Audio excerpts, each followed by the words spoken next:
Hello दोस्तों, welcome to main point study. So आज हम करने वाले हैं क्लास 10th की सोशल साइंस की टेस्ट सीरीज़ का सबसे पहला टेस्ट। बेसिकली एमसीक्यू का टेस्ट होगा, मतलब एमसीक्यू भी होंगे और 1 मार्क्स क्वेश्चन भी होंगे, जैसे फिलिंग द ब्लैंक्स हो गया, ठीक है, और ट्रू एंड फॉल्स हो गया, ये सारी की सारी चीज़ें भी होगी, ठीक है।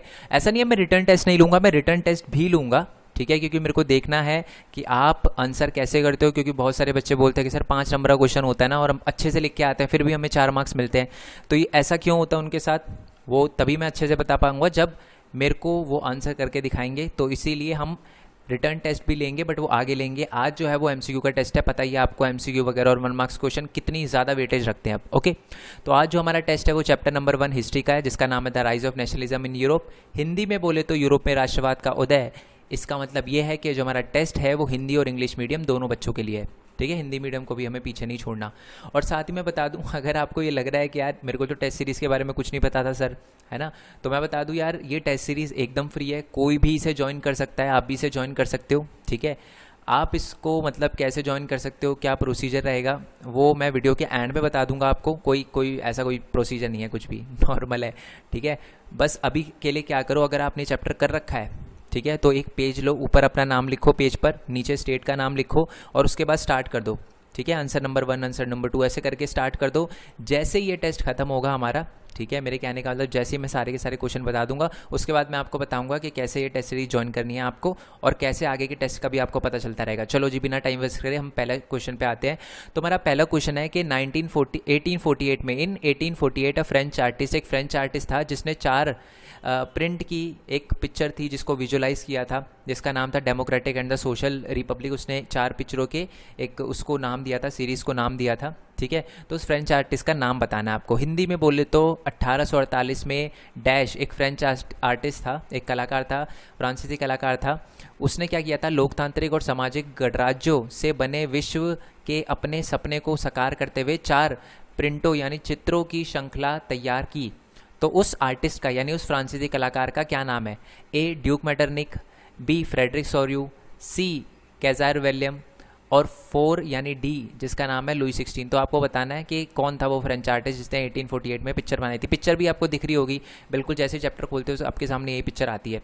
ओके जी। अच्छा, एक और बात बता दूं देखो कैसे करना है, आंसर मैं बता देता हूँ। जैसे आंसर नंबर 1 लिखा आपने, ठीक है, आंसर नंबर 1 लिखा, फिर ABCD लिखना और ऑप्शन भी लिख देना यार, इतनी सी रिक्वेस्ट है आपसे, क्योंकि चेक करना थोड़ा इजी रहेगा मेरे लिए। ओके जी, क्वेश्चन नंबर 2 पे आते हैं। अ गवर्नमेंट और a system of rule that has no restraint on the power exercise. एक ऐसी सरकार या शासन व्यवस्था जिसकी सत्ता पर कोई भी अंकुश ना हो, जिसके पास अनलिमिटेड पावर हो, ठीक है, तो उसको क्या कहा जाता है? ए यूटोपियन, जिसको हिंदी में कल्पनादर्श बोलते हैं, बी प्लेबिसाइड जनमत संग्रह, सी एब्सोल्यूटिस्ट या निरंकुशवाद, या डी नेशन स्टेट राष्ट्र राज्य। ये बताना आपको, ठीक है। क्वेश्चन नंबर 3 पे आते हैं। A vision of a society that is so ideal that is unlikely to actually exist. इसका मतलब है कि एक ऐसा समाज जो इतना ज़्यादा आदर्श है कि वो मौजूद होने की संभावना बहुत ही कम है, यानी संभावना है ही नहीं, ठीक है। वो अगर आपने चैप्टर की वीडियो नहीं देखी ना, तो उनका लिंक भी मैं नीचे डिस्क्रिप्शन में दे दूंगा। मैंने आपको बताया था, अंबानी का एग्जांपल दिया था कि एक्चुअली वो नहीं हो सकता। अगर आप सोचते हो कि अंबानी की लड़की है तो वो सही नहीं है, वो रियल नहीं है, वो सिर्फ एक इमेजिनेशन है। तो इस चीज़ को हम क्या कहते हैं? ए यूटोपियन कल्पनादर्श, बी प्लेबिसाइड जनमत संग्रह, सी एब्सोल्यूटिस्ट निरंकुशवाद, या डी नेशन स्टेट। इन चारों में से बताना आपको। ओके, क्वेश्चन नंबर 4 पे आते हैं। A dash was one of which is the majority of the citizen. ये हिंदी में नहीं लिखा बट मतलब बता दूंगा आपको। And not only its ruler came to develop a sense of common identity and a share history and the descent. इसका मतलब क्या है? एक ऐसा एरिया या एक ऐसा राज्य है जहाँ पर जो मेजॉरिटी होते हैं ना, जो लोग मेजॉरिटी में रहते हैं, उनकी सेम भाषा हो, सेम कल्चर हो, सेम आइडेंटिटी हो, तो उसको हम क्या बोलते हैं? और सेम हिस्ट्री हो, ठीक है, और पूर्वज भी सेम है, तो उसको हम क्या बोलते हैं?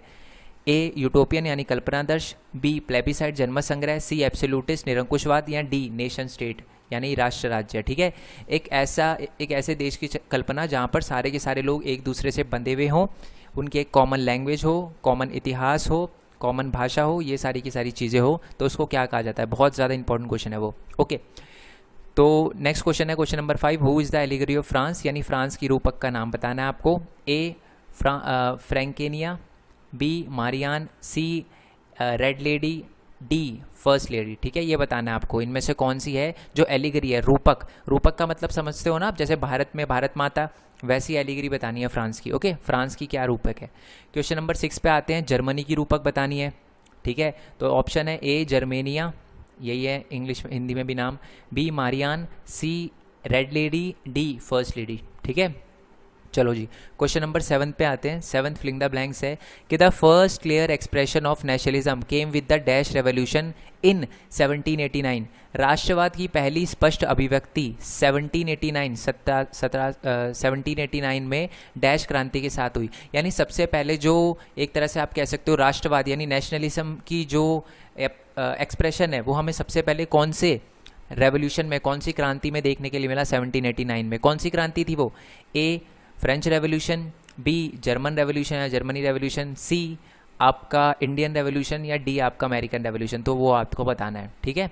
चलो, या क्रांति कर लेना, हिंदी में एक ही बात है। क्वेश्चन नंबर 8 पे आते हैं कि which among the following change came after the French revolution of 1789। 1789 के बाद ये जो 4 ऑप्शन लिखे हुए हैं इनमें से क्या क्या चीज़ें चेंज हुई। A French become a national language of France, यानी फ्रांस जो है उसको फ्रेंच जो है उसको राष्ट्रभाषा बना दिया गया। क्या ये हुआ फ्रांसीसी क्रांति के बाद। बी है कि एक न्यू ट्राई कलर का फ्लैग इंट्रोड्यूस हुआ, एक नए तरह का फ्लैग जो है वो नया फ्लैग आया फ्रांस के अंदर, ये हुआ झंडा, ठीक है, फ्लैग का मतलब झंडा समझते हो आप। See the state general was elected by the body of active citizen rename national assembly, यानी जो स्टेट जनरल था ना उसका नाम नेशनल असेंबली कर दिया गया, यही बात लिखी हुई है हिंदी में। या ऑल ऑफ द अबव, यानी जो भी ए बी सी है ये तीनों है, ठीक है। ओके, क्वेश्चन नंबर 9 पे आता है कि who was the king of France during the French revolution. जब फ्रांसीसी क्रांति चल रही थी ना तो 1789 में फ्रांस का जो किंग था उसका नाम क्या था। A Louis 16, B Frederick Engel, C Karl Marx या डी विक्टर एमैनुअल सेकेंड, ठीक है। क्वेश्चन नंबर 10 पे आते हैं जी। The revolutionaries further declare that it was the mission and the destiny of the French nation to liberate the people of dash from the despotism. Hindi में मैं बता देता हूँ, ये मैं लिखना भूल गया हिंदी में, ठीक है, एक मिस्टेक हो गई मेरे से, बट फिर भी मैं बता देता हूँ। इसमें ये बोला गया है कि जो हमारे जिन्होंने फ्रांस को आज़ाद करवाया था ना, फ्रांस को राजा से छुड़वाया था, राजा का नाम ऊपर आपको बताना है क्या था, तो उसको जो उससे छुड़वाया था, राजा के चंगुल से छुड़वाया था, उन रेवोल्यूशनरी ने, उन क्रांतिकारियों ने बोला कि हमारा मिशन ये है कि हम पूरे के पूरे उस एरिया को निरंकुशवाद से या डेस्पोटिज्म से निकालेंगे। किस एरिया को, यहाँ पर किस एरिया की बात हो रही है, इंडिया की, ए बी अमेरिका की, सी यूरोप की या डी रशिया की। समझ आया ना, ये जो फ्रांसीसी जो क्रांतिकारी थी ना वो किस एरिया को राजा रानी से छुटकारा दिलाना चाहते थे। तो ये ABCD बताना है आपको। क्वेश्चन नंबर 11 पे आते हैं कि who introduce civil code of 1804।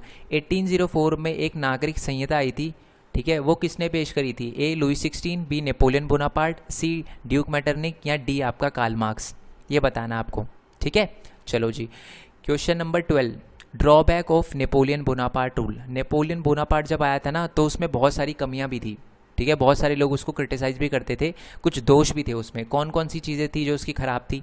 A he increase tax, उसने टैक्स बढ़ा दिया इसलिए उसको ख़राब माना जाता था। बी सेंसरशिप इम्पोज कर दी थी उसने, इसलिए उसे ख़राब माना जाता था। C force to join the French armies, लोगों को ज़बरदस्ती आर्मी में भरता था इसलिए उसको पसंद नहीं किया जाता था। या ऑल ऑफ द अबव, या ये ABC तीनों, ठीक है।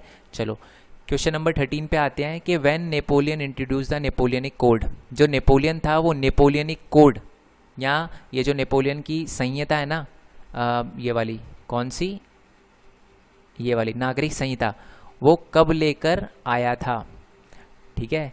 तो 1789 में, 1804 में, 1815 में या 1947 में, कब लेकर आया था ये बताना है। क्वेश्चन नंबर 14 पे आते हैं जी। When Napoleon defeated from the European power, यानी जो नेपोलियन बोनापार्ट है ना वो यूरोपियन पावर से हार गया था। अगर आपको दोस्त उस पावर के नाम पता है ना, प्रैब शॉर्ट फॉर्म है, अगर आपने चैप्टर की वीडियो देखी होगी तो आपको अच्छे से पता होगा।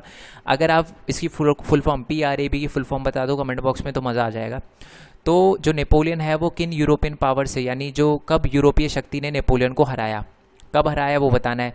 ए 1800 में हराया, बी 1789 में हराया, सी 1815 में हराया या डी 1830 में हराया। ये आपको बताना है कि नेपोलियन कब हारा था यूरोपियन पावर से, यूरोपीय शक्तियों से, ओके, क्वेश्चन नंबर 15 पे आते हैं जी।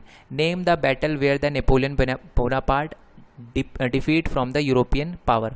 अभी हम ऊपर हमने देखा कि नेपोलियन बोनापार्ट जो था वो यूरोपियन पावर से हारा था, तो उस जंग का, उस लड़ाई का क्या नाम था वो बताना है आपको। ए बैटल ऑफ लिंगजिंग, ठीक है, लिप्जिंग कहते हैं इसको वैसे तो, और बी है बैटल ऑफ प्लासी, प्लासी की लड़ाई, सी है बैटल ऑफ वाटरलू, वाटरलू की जंग, या डी है अपनी battle of Ottoman empire, Ottoman empire, Ottoman साम्राज्य की लड़ाई। इनमें से कौन सा है जो नेपोलियन बोनापार्ट ने जो लड़ाई लड़ी थी ना यूरोपियन पावर से, जिसमें वो हार गया था, तो उस लड़ाई को क्या नाम दिया गया था। Question number 16, most important question, most repeated question, आएगा ही आएगा 1 मार्क्स में आपके एग्जाम के अंदर। एलए जो है is measure to measuring unit to measure, मतलब जो एलए है वो किस चीज़ को, एलए डैश को मापने के लिए इस्तेमाल किया जाने वाली इकाई है, किस चीज़ को मापने की इकाई है। ए शरीर की ऊंचाई, बी वेट, शरीर की ऊंचाई यानी बॉडी हाइट, सी हमारा क्लोथ्स, या डी लैंड्स एरिया। ठीक है, इन चारों में से किस चीज़ को नापने के लिए एलए की इकाई का यूज़ किया जाता था। आज भी कुछ एरिया हैं किया जाता है। Okay, question number 17, when Zollverein was formed, जो ज़ोल्वरीन था, जो डैश में ज़ोल्वरीन का गठन कब किया गया, कब किया गया ज़ोल्वरीन का गठन, ज़ोल्वरीन कब बनाया गया ये बताना आपको। 1834 में, 1815 में, सी 1832 में, या 1889 में। ओके, अब नेक्स्ट क्वेश्चन है क्वेश्चन नंबर 18, ज़ोल्वरीन क्या था, ज़ोल्वरीन वॉज अ डैश, ज़ोल्वरीन एक डैश था, क्या था, पॉलिटिकल पार्टी थी, बी कस्टम यूनियन था जिसको सीमा शुल्क संघ बोला जाता है, सी हमारा अंतर्राष्ट्रीय ऑर्गेनाइजेशन, अंतर्राष्ट्रीय संगठन था, ठीक है, इंटरनेशनल ऑर्गेनाइजेशन, या डी करेंसी था। क्या समझ आया, पॉलिटिकल पार्टी राजनीतिक दल था, बी कस्टम यूनियन सीमा शुल्क संघ था, या इंटरनेशनल ऑर्गेनाइजेशन अंतर्राष्ट्रीय संगठन था, या मुद्रा करेंसी था। ठीक है, क्वेश्चन नंबर 19 है कि who were the junkers, junkers पता है ना, प्रूशिया के जंकर्स जो थे, है ना, आई होप आपको अगर पढ़ा हो तो आपको याद होगा कि जंकर्स कौन थे। आर्मी ऑफ प्रूशिया, प्रूशिया की आर्मी को बोला जाता था जंकर्स, बी फार्मर को बोला जाता था, प्रूशिया के फार्मर को बोला जाता था, किसानों को बोला जाता था, सी स्टूडेंट यानी स्टूडेंट, प्रूशिया के स्टूडेंट को बोला जाता था, या डी लार्ज लैंड ओनर्स, बड़े ज़मींदार को बोला जाता था प्रूशिया के जंकर्स, ये बताना है आपको। क्वेश्चन नंबर 20 की बात करते हैं। Dash regime were set up in France after the defeat of Napoleon Bonaparte, dash शासन ने नेपोलियन बोनापार्ट की हार के बाद फ्रांस में स्थापित किया गया, यानी है ना एक तरह का शासन स्टार्ट हुआ था नेपोलियन के हारने के बाद, है ना। कौन सा शासन, वो शासन क्या था, वो लोकतांत्रिक था, रूढ़िवादी था यानी कंजर्वेटिव था, सी हमारा वो नेशन स्टेट था, या वो आर्मी रूल था, बताना है आपको। ठीक है, जो मतलब हमारा नेपोलियन बोनापार्ट जब हारा था ना, जो उस लड़ाई में अभी ऊपर लड़ाई का नाम अगर आपको याद हो तो उस लड़ाई में जब वो हारा था तो उसके बाद कौन सा रूल स्टार्ट हुआ था। Okay, question number 21, which treaty was sign after the battle of Waterloo, यानी जो वाटरलू की लड़ाई हुई थी, वाटरलू की जंग हुई थी, उसके बाद कौन सी संधि पर हस्ताक्षर किए गए थे, कौन सी ट्रीटी साइन हुई थी। ए ट्रीटी ऑफ कॉन्स्टेंटिनोपल, जिसको सिस्थ्रांक की संधि बोला जाता है, ठीक है, सिस्थ्रांक की संधि बोला जाता है, बी ट्रीटी ऑफ वियना, जिसको वियना की संधि बोला जाता है, सी एक्ट ऑफ यूनियन, और डी इनमें से कोई नहीं। तो कौन सी संधि साइन हुई थी बैटल ऑफ वाटरलू यानी वाटरलू की जंग के बाद, वो बताना आपको। क्वेश्चन नंबर 22, डैश डिस्क्राइब, ये भी मोस्ट इंपॉर्टेंट क्वेश्चन है, dash describe Giuseppe Mazzini as the most dangerous enemy of our social order. एक बंदा था जिसने गिउसेप्पे मजीनो को ये बोला था कि हमारे सामाजिक व्यवस्था का ये सबसे खतरनाक दुश्मन है। किसने कहा था गिउसेप्पे मजीनो को ये? ए लॉर्ड बायरन ने, बी ऑटोमन बिस्मार्क ने, सी ड्यूक मेटरनिक ने, या डी काइजर विलियम वन ने। किसने कही थी ये बात कि जो हमारा जो गिउसेप्पे मजीनी है वो मोस्ट डेंजरस एनिमी है हमारे सोशल ऑर्डर का। ओके जी, question number 23, Italian revolutionary Giuseppe Mazzini born in dash in 1807, यानी जो हमारा इतावली क्रांतिकारी था ना जब गिउसेप्पे मजीनी, ऊपर हमने देखा वो 1807 में पैदा हुआ था, बट कहाँ पैदा हुआ था? ए फ्रांस में, बी सेंट्रल एशिया में यानी मध्य एशिया में, सी जिनोवा में, या डी रशिया में, रूस में या रूसी में। ठीक है, ये बताना है आपको। Question number 24, who was the founder of Young Italy और यंग यूरोप, यंग इटली और यंग यूरोप का संस्थापक कौन थे? A Kaiser William, B Duke Metternich, C Giuseppe Mazzini या डी ऑटो वन बिस्मार्क। इनमें से कौन थे जिन्होंने यंग इटली और यंग यूरोप नाम से संस्थाएं बनाई थी। लास्ट और मोस्ट इंपॉर्टेंट क्वेश्चन, ये भी बहुत ज़्यादा पूछा जाता है, मैं आपको बताऊं तो सबसे ज़्यादा रिपीटेड क्वेश्चन यही है कि डैश वंस रिमार्क, एक पर्सन था जिन्होंने बोला था कि जब हमारी यूरोप जब छींकता है ना तो बाकी जब फ्रांस छींकता है, ये देखो फ्रांस लिखा है, जब फ्रांस छींकता है ना तो पूरे यूरोप को जुकाम हो जाता है, ठीक है, पूरे यूरोप को ठंड लग जाती है। ये लिखा है जब फ्रांस छींकता है तो शेष यूरोप ठंड पकड़ता है। ये बात किसने कही थी, ठीक है, ये बताना आपको। ए गसेपे मजीने ने कही थी ये बात, बी ऑटोमन बिस्मार्क ने कही थी, सी ड्यूक मेटरनिक ने कही थी या डी काइजर विलियम ने कही थी।